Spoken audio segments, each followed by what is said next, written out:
Officially हम पहुंच गए हैं जी जेटी पर। Jetty kalau banyak Kuning, jetty कुनिंग।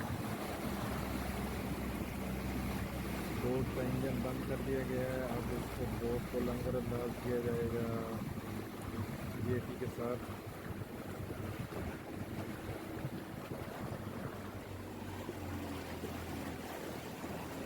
ये एक छोटी बोट और है जी।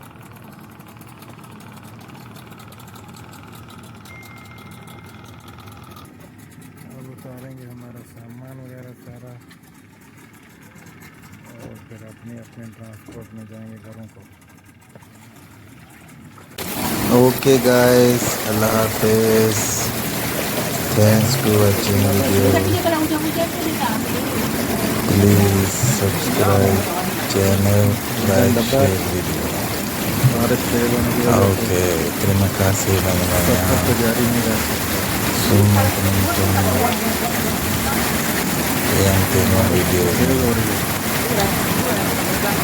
Okay, bye bye.